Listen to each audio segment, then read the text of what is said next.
સુરેન્દ્રનગર ખાતે પોષણ માસ 2025ની ઉજવણી દ્વારા કુપોષણ અને એનેમિયા મુક્ત ગુજરાતનું લક્ષ્ય સાધવા પર વિશેષ ધ્યાન કેન્દ્રિત કરવામાં આવ્યું છે. સ્વાસ્થ્ય જ સંપત્તિ છેના સૂત્રો સાથે મિશન પોષણ 2.0 અંતર્ગત લોકોને ફૂડ ફોર્ટિફિકેશનનું મહત્વ સમજાવવામાં આવી રહ્યું છે.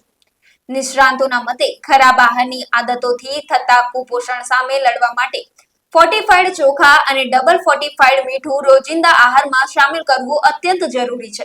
State fortification consultant Shri Jagdish સાઠેએ ફોર્ટિફાઈડ ફૂડ અંગેની ગેરમાન્યતાઓ પર દૂર કરતા સ્પષ્ટતા કરી હતી કે પાણી તરતા ચોખાના દાણા પ્લાસ્ટિકના નથી, પરંતુ પોષક તત્વો ઉમેરાયેલા હોવાથી તે સ્વાસ્થ્યપ્રદ છે.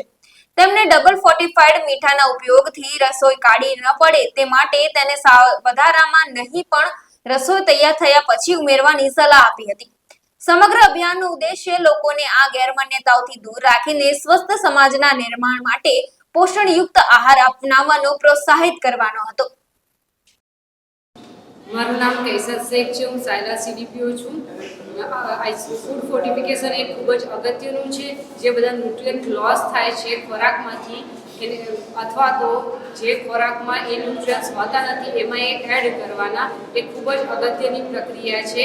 ICDSમાં ફોર્ટિફાઈડ ચોખા આપવામાં આવે છે લાભાર્થીને, જેમાં વિટામિન B12 આયર્ન હોય છે.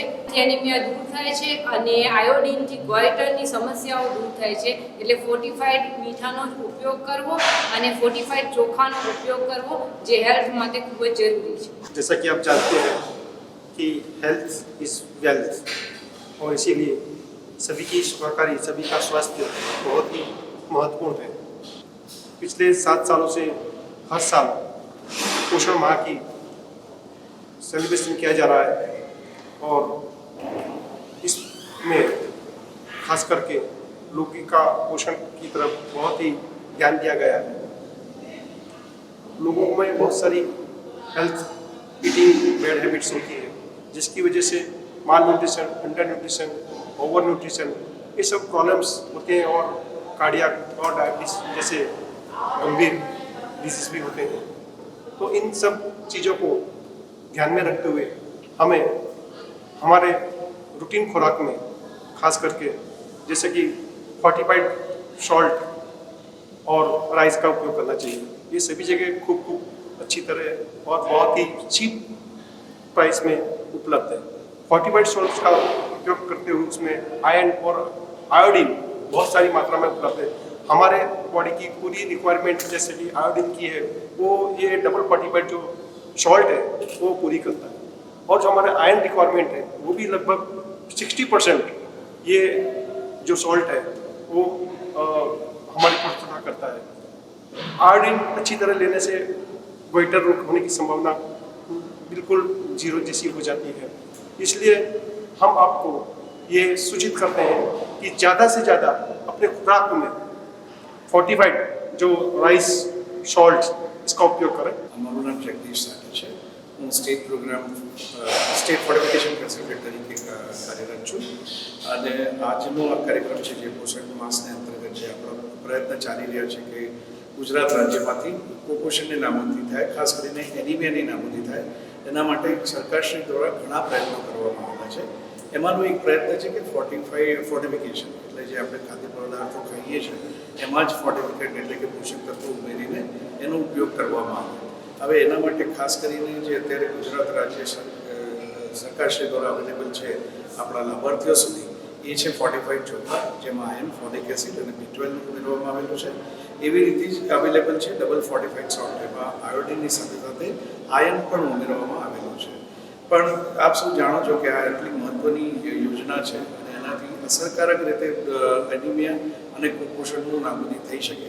પણ એની સાથે સાથે સમાજમાં ઘણી ગેરમાન્યતાઓ વર્તાઈ રહેલી છે. જેમ કે ચોખા છે તો એ ફોર્ટિફિકેશન કરેલા ચોખાના મીઠમાંથી બનેલા દાણામાં પોષક તત્વો ઉમેરીને મિક્સ કરવામાં આવેલા છે અથવા મિશ્રિત કરવામાં આવેલા છે. પણ પ્રોબ્લેમ એવો થાય છે કે આ જ્યારે પલાળી કરે એના દાણા થોડા પાણીમાં તરતા રહે છે તો લોકોમાં એવું લાગે છે કે આ ચોખા નથી, બીજું કંઈ છે, કે પ્લાસ્ટિક છે એમ સમજીને એ લોકોને દૂર કરી દે છે અને એનો વપરાશ કરવાનું બંધ કરી દે છે. એને કારણે જે સરકારશ્રીના સંપૂર્ણ પ્રયત્નો છે અનિમા નાબૂદી કે કુપોષણ નાબૂદી એ વ્યાય જાય છે. એવી જ રીતે ડબલ ફોર્ટિફાઈડ સોલ્ટમાં આપ સૌ જાણો છો કારણ કે એમાં આયન ઉમેરેલું છે એટલે ક્યાંક થોડી કાળા દાણા દેખાય છે. એવું એના વિશે પણ ગેરમાન્યતા સમજીને અથવા રસોઈ કરતાં થોડું કાળું દેખાય છે અથવા કાળી બને એવી ગેરમાન્યતા લોકોમાં અત્યારે પ્રવર્તી રહી છે જેની હિસાબે એનો વપરાશ બહુ ઓછો થઈ રહ્યો છે. પણ અત્યારે જે ક્વોલિટીનું ડબલ ફોર્ટિફાઈડ સોલ્ટ એટલે કે ડબલ ફોર્ટિફાઈડ મીઠું આવેલું છે એમાં કાળા દેખાવાની સંખ્યા ઓછી છે.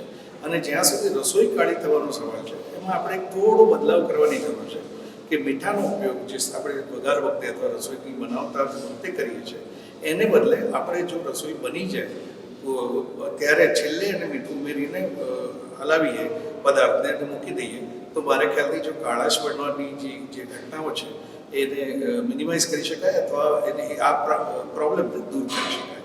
તો મારી સર્વ લોકોને અપીલ છે કે આ પદાર્થોનું ખાસ કરીને ડબલ ફોર્ટિફાઈડ ચોખા અને મીઠાનો ઉપયોગ કરવો.